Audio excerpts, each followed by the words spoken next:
Let's review a typical week. You get up early morning, brush your teeth, wash, get dressed, have a quick bite, get to work. And you're rushing to work. You're not just going, you're rushing to work. People on the road are frustrating you. Hey, get out of the way. Why is this person moving too slow? Why is this person speeding up behind me? You get to work somehow. And then this is what you were rushing to. The same faces that frustrate you, people who are not straightforward to you, people who have alternative motives, people who are trying to throw work on you, people you're trying to throw work on. It's all a game. You're sitting there, you know what? And there could be some good positive interactions as well. I'm not going to deny that. And then it's half day, you're already looking at the time. I need to get back home. Why? Nobody really knows, but you need to get back home. Time's ticking away. It's finally home time. Rush home. Same thing. People are slowing down. Get out the way. Move, move, move. People behind you. Why are they speeding up so much? You get home. Now what do? Do I watch some Netflix? Do I sit on a phone call? Do I try to go on a date? Do I go out with a friend for a quick meal at night, or a drink even? Anyway, you do what you do, get back home, fall asleep, wake up, rinse and repeat. Next day is the same. Monday, Tuesday, Wednesday, Thursday, Friday. Friday comes, man, you gotta be busy. It's Friday night. You gotta find something to do. And if you don't, you might start feeling a little bit depressed. You're like, oh, nobody really likes me. I don't really have anything to do. I wish I had the lives of these people that I see, people that are going out, people that have a big social gathering. And somehow you end up spending Friday night, maybe a few drinks. You wake up Saturday, not too fresh, but hey, it's Saturday. Saturday, looking for something to do. And sometimes you might be lucky. You might have something to do. You might have, oh, I've got to work on this. I got to work on that. Saturday night comes. Hey, Saturday night's another important night. You got to go out. It's Saturday night. We got to have fun. You go out, you have your drink, or go to a party, or whatever you do. Or even just sit home and binge watch something. Try to forget that you don't have friends. Wake up on Sunday morning, and you're thinking, oh no, it's Sunday. That means tomorrow is Monday. And Monday comes. Rinse, repeat. Does any of this sound familiar? Now, one strange thing is, you always feel emotionally drained. You feel tired, exhausted. You're not too patient. I mean, hey, we're talking about you driving on the road. People are going too slow. People are going too fast. The people that are frustrating you, there's something in you that's not right. What could that be? Maybe you need recharging. Recharge? I've slept, I've gone out, I've socialized, I've watched stuff. What more can I do? Now you see, rest is more than just sleeping, more than just going out and forgetting. There are 3 types that I can think of top of my mind: physical, emotional, and mental. 3 of those need to be ticked. Just because you're physically rested doesn't mean you're mentally rested. And just because you're mentally rested doesn't mean you're emotionally rested. These things feed off into each other. None of them operate alone. So we need to address those. Let's talk about physical. Let's just say you have some underlying pain in your body. You might need to stretch, because if there is a tightness in your body, it might affect you mentally. And if it affects you mentally, it's going to affect you emotionally. And this can play on any part. Imagine you have some emotional issue. Emotional issue might lead you to be physically stressed and tight. And then that physical tightness will go back into the mental. They don't work alone. They're all interrelated, interconnected. Distraction is not resting. When you're sitting there looking through your scrolling, Yeah, there's a time for that, but that doesn't really rest you. It's actually a distraction. To rest, you need to look at what are you distracting yourself from. That thing needs to be addressed.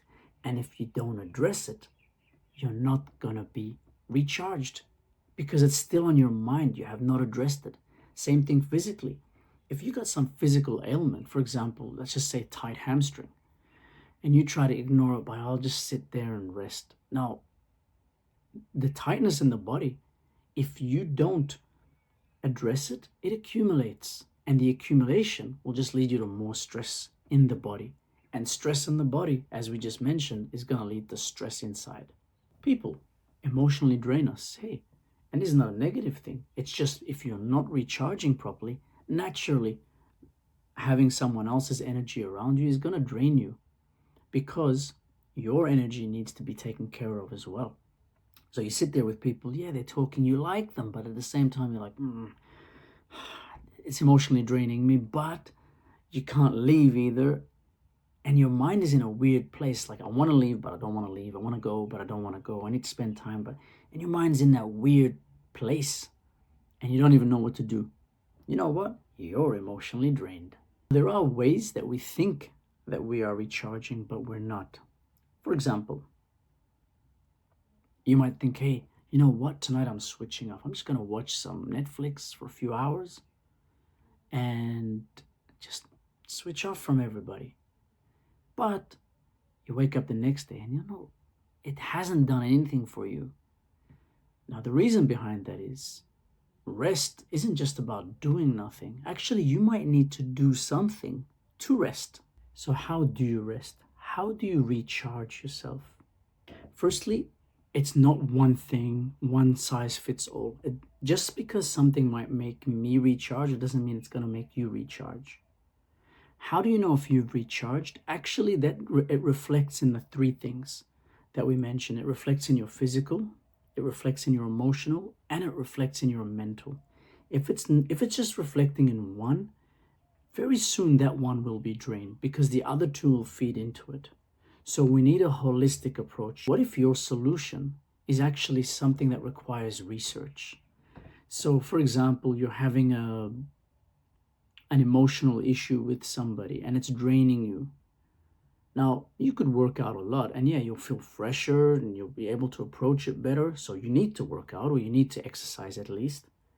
But you might not know the know-how. And if you don't know the know-how, yeah, you're refreshing, attacking, but eventually it's going to have a bigger toll on your emotional side and you're going to feel drained.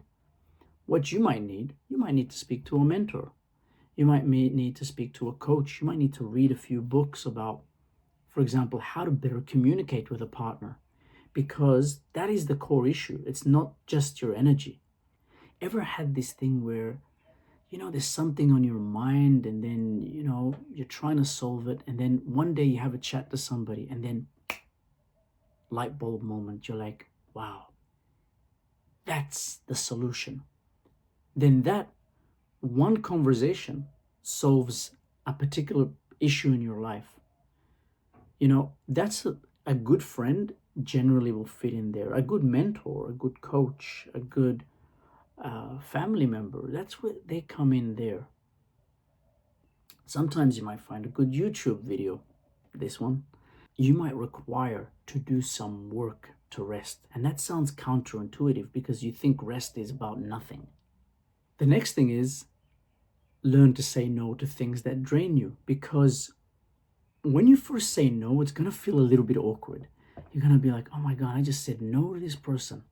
But once you get comfortable in saying no, for example, that if I hang out with these people, I'm going to get drained. You know that, okay, I'm used to watching TV shows for 3-4 hours in a row, but it drains me, but it's what I do. You got to learn to say no to that. Learning to say no is awkward in the start, but ultimately you'll feel better once you feel that empowerment. So sometimes recharging is just in a simple word, no. Teach your mind how to be bored. Why? Because in that perspective, when you learn to be bored, you're actually kind of like calming your mind. You're teaching it to kind of get off the dopamine. What do they call this? Dopamine detox. So you're kind of like, okay, I'm going to spend 10 minutes where I get no dopamine hit. Sit there for 10 minutes. You know what? You can turn off the lights. Just sit there 10 minutes, put a timer. You'll notice 10 minutes is actually quite a long time. And you might even, in those 10 minutes, in the start, don't have to close your eyes or anything like that. Just sit there and just sit. Some people focus on their breath, some people just look around. Let 10 minutes pass.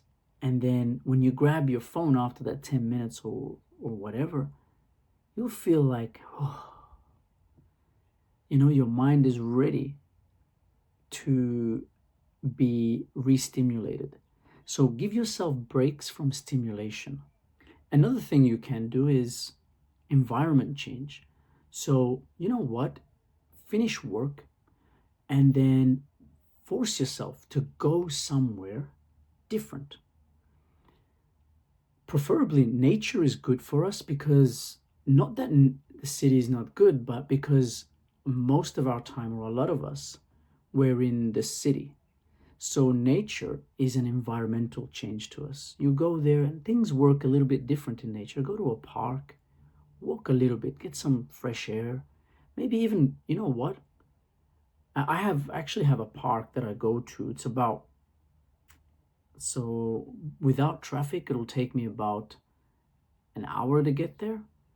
When I finish work and I go straight there, it can take me up to an hour and 40 minutes.